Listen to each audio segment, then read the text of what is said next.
நண்பர்களே, நீங்கள் பார்த்து கொண்டு இருப்பது உங்கள் கௌசிகா ரிவ்யூ. சரி, வாங்க வீடியோக்குள்ள போய் என்ன நடக்க போகுது அப்படின்னு சொல்லிட்டு பாத்தீங்களா, நம்ம அன்னபூர்ணி பொறுத்தது போதும், இதுக்கு மேல மல்லி கிட்ட உண்மையை சொல்லாம இருக்கக்கூடாதுன்னு சொல்லிட்டு மல்லி கிட்ட நடந்த உண்மைகள் எல்லாத்தையும் ஒரு பக்கம் விளக்கமா விலாவரியா சொல்லணும் இருக்காங்க. அது மட்டும் இல்லாம கதிரேசன் நிஷா இவங்க ரெண்டு பேருக்கும் உண்மையை நான் ஆல்ரெடி சொல்லிட்டு வந்துட்டேன். ஏன்னா உன்னோட வாழ்க்கை அந்த இடத்துல ஸ்பாயில் ஆகுது, உன்னோட வாழ்க்கை அந்த நிலைமைக்கு ஆனதுக்கு முழுக்க முழுக்க நானும் ஒரு காரணம். அதனால நான் ஆல்ரெடி கதிரேசன் நிஷா கிட்ட ரேணுகா உயிரோட இருக்கான்ற விஷயத்த சொல்லிட்டேன். அவங்க சட்டப்பூர்வமா எப்படியாவது ரேணுகா வெண்பாவை இவங்க கிட்ட இருந்து பிரச்சனை பண்ணணும்னு சொல்லிட்டு முடிவு எடுத்திருக்காங்க. அப்படி வெண்பா இங்கே இருக்கணும்னா அதுக்கு விஜய் கூட நீ இருக்கணும். விஜய் கூட ஏன்னா ரேணுகா மனநலம் பாதிக்கப்பட்டு இருக்காங்க, அவங்கள நம்பி குழந்தைய அனுப்பிச்சு வைக்க முடியாது. அதனால அவங்கள வேணா அவங்க கூட அனுப்பிச்சு வைக்கலாம், வெண்பாவை அனுப்புறதுக்கு வாய்ப்பு இல்லை. வெண்பாவுக்குன்னு கண்டிப்பா ஒரு அம்மா வேணும் அப்படின்னு சொல்லிட்டு சொன்னிருக்காங்க. இதனால என்ன பேசுறது ஏது பேசுறதுன்னு சொல்லிட்டு தெரியாம ஒரு பக்கம் மௌனமே சிறந்ததுன்னு சொல்லிட்டு மௌனமா இருக்காங்க. சரி, இந்த அளவுக்கு ஒரு பக்கம் பிரச்சனையெல்லாம் போயிட்டு இருந்தாலும் அதே சமயத்துல என்ன பண்ணி வச்சிருக்கீங்க உங்களை சித்தின்னு சொல்லிட்டு நான் சொல்றதுக்கே ரொம்பவே கேவலப்படுறேன். இந்த மாதிரி விஷயம் பண்றதுக்கு முன்னாடி என்கிட்ட நீ ஒரு வார்த்தையான சொல்லியிருக்கணும்ல, என்கிட்ட ஏன் சொல்லாம இந்த மாதிரி பண்ணீங்க அப்படின்னு சொல்லிட்டு மல்லி கோவப்படுறாங்க. என்ன மல்லி சொல்றேன் எனக்கு ஒன்றும் புரியல அப்படின்னு சொல்லிட்டு கேட்கிற போது, இந்த மாதிரி செய்யறது மூலயமா ரேணுகா கூட வெண்பா போறதுக்கு 100% வாய்ப்பு இருக்கு. எல்லாமே நம்ம விலாவரியா விசாரிச்சுட்டு வந்திருக்கோம். உங்ககிட்ட யாரோ ஒருத்தர் தவறான ஒரு பொருளையை கிளப்பி உங்களை தவறான ஒரு பாதையில செல்ல வச்சுட்டாங்க. இப்ப என்ன பண்ண போறோம்னு சொல்லிட்டு தெரியல, எப்படி இந்த பிரச்சனையை தீர்க்க போறோம்னு சொல்லிட்டு தெரியல. விஜய் தனியே இருந்து ஒரு பக்கம் கஷ்டப்பட போறாரு.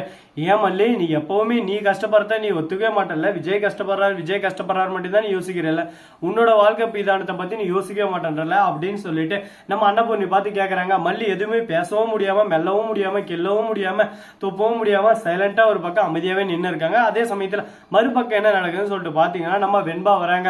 மல்லியம்மா எக்காரணத்து கொண்டு என்ன யாருக்காக எதுக்காக விட்டுறாதீங்க, எனக்கு ரேணுகா அம்மாவை பிடிக்கவே இல்லை, நீங்க மட்டும்தான் எனக்கு அம்மா, அவங்கள எனக்கு சுத்தமா பிடிக்கல, அவங்கள இங்கிருந்து அனுப்பிடுங்க அப்படின்னு சொல்லிட்டு ஒரு பக்கம் அழுந்துனே பேசினிருக்கா. இதெல்லாம் கேட்ட நம்ம விஜய்க்கு ஒரு பக்கம் மனதளவுல சந்தோஷமா இருந்தாலும் அப்படியே சும்மா மனசு அளவுல ரொம்பவே ஒரு பக்கம் கூடி குத்தி அப்படியே சும்மா கிளிக்குது ஒரு பக்கம். ஐயோ என்னடா இது, நம்மளோட முதல் மனைவி வந்துட்டா, ஆனா அவளை நம்ம கொஞ்சம் கூட கேர் பண்றோம்ல, அவளை கொஞ்சமாவது நம்ம சரி செய்ய முயற்சி பண்ணோம்.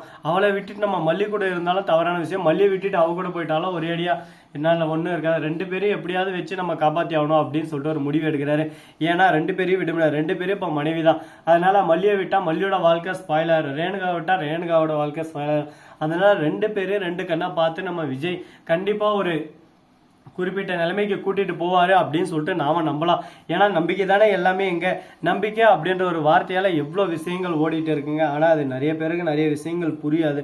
அதனால அதே போலதான் நம்ம விஜய்க்கும் ஒரு பக்கம் ஏன் அப்படி விஜய் நான் தப்பா சொல்றேன் அப்படின்னு சொல்லிட்டு, விஜய் மேல தப்பு இல்லை, ஆனா விஜய் இருந்து அவரோட சூழ்நிலைக்கு ஏற்ற மாதிரி கரெக்டா அவரை மாத்திக்கிறாரு. கரெக்டா நம்ம மல்லி ஒரு பொம்மை மாதிரி எனக்கு வேணுன்ற போது எடுத்துப்பாங்க, வேணான்ற போது தூக்கி போட்டுருவாங்க. அந்த மாதிரி ஒரு பக்கம் நம்ம மல்லியை ட்ரீட் பண்ணிருக்காரு விஜய். விஜயோட கேவலமான செயல்களை பார்க்கும்போது நமக்கு ஒரு பக்கம் கடுப்பாகவும் இருக்கும், கோபமாகவும் வரும். என்னக்கா பண்றது, நடந்து போச்சு, அதுக்கப்புறம் என்ன பண்ணலாம்னு சொல்லிட்டு நம்ம அடுத்தபடியாக தானே யோசிச்சாகணும். அதை விட்டு இதை பத்தி மட்டும் நம்ம யோசிச்சுக்கிறதுனால ஒரு பிரயோஜனம் இல்லை அப்படின்ற விஷயத்த இவங்க யோசிச்சுன்னு இருக்காங்க. இவங்க சிந்திக்கிற விஷயம் எல்லாமே ஓகே, ஆனா இருந்தாலும் இன்னும் நிறைய விஷயங்கள் இந்த இடத்துல மாற்றப்படணும். அப்பதான் எல்லாத்துக்கும் ஒரு தீர்வு அப்படின்ற ஒரு விஷயம் கண்டிப்பா கிடைக்கும். எது ஒரு விஷயமே நம்ம கஷ்டப்பட கிடைச்சா அது ஈஸியா நம்ம கையை விட்டு போயிடும். அதனால எந்த அளவுக்கு கஷ்டப்படுறோமோ அந்த அளவுக்கு அந்த பொருளை நம்ம தக்க வச்சே ஒரு போராட்டத்துல ஈடுபடுவோம். அது போலதான் நிறைய விஷயங்கள் எல்லாம் இப்ப நம்ம விஜய் மல்லி உங்களுக்குள்ள போயிட்டு இருக்கு.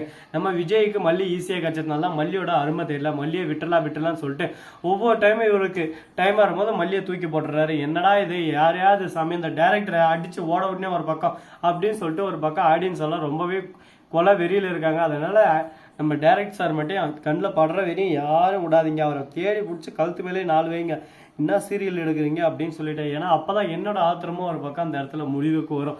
சரி, இந்த மாதிரி எல்லாம் ஒரு பக்கம் போயிட்டு இருந்தாலும் அதே சமயத்துல மறுபக்கம் என்ன நடக்குதுன்னு சொல்லிட்டு பாத்தீங்கன்னா, கதிரேசன் நிஷா இருக்காங்கல்ல, போலீஸ் பந்தாபஸ்தோட கோர்ட்டுக்கு வராங்க. எதுக்காக அப்படின்னு சொல்லிட்டு பார்த்தீங்கன்னா, இப்போ இயரிங் வச்சிருக்காங்க. கரெக்டாக இந்த மாதிரி விஜய் ரேணுகா வெண்பா இவங்கெல்லாம் வந்து கோர்ட்டில் சப்மிட் ஆகணும்னு சொல்லிட்டு அங்கே வந்ததை என்னோட பேத்தி என்னோட மகளையும் என்கிட்டே ஒப்படைச்சிருங்க, இவனை நம்பி நாங்கள் எப்படி விட முடியும் அப்படி இப்படின்னு சொல்லிட்டு பேச ஆரம்பிக்க. இத்தனை காலமாக அவள் இறந்துட்டான்னு சொல்லிட்டு நினச்சி வந்தோம், ஆனால் அப்போ இறக்கல, உயிரோட தான் இருக்கான்னு சொல்லிட்டு தெரிஞ்சு எங்கள் கூட இல்லைன்னா எங்கள் மனசு எப்படி தவிக்கும், ஒரு பெத்தவங்களோட கஷ்டத்தை புரிஞ்சுக்கோங்க அப்படி இப்படின்னு சொல்லிட்டு டைலாக் சொல்லி வெண்பா ரேணுகா கூட்டத்தை ரேணுகா வந்து நான் வரம்பா அப்படின்னு சொல்லிட்டு போயிடுறாங்க.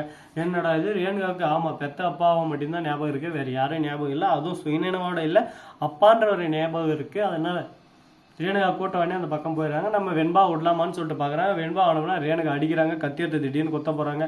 இதுக்கு முழுக்க யார் காரணம்னு சொல்லிட்டு பார்த்தீங்கன்னா நம்ம மனோகர் தான்.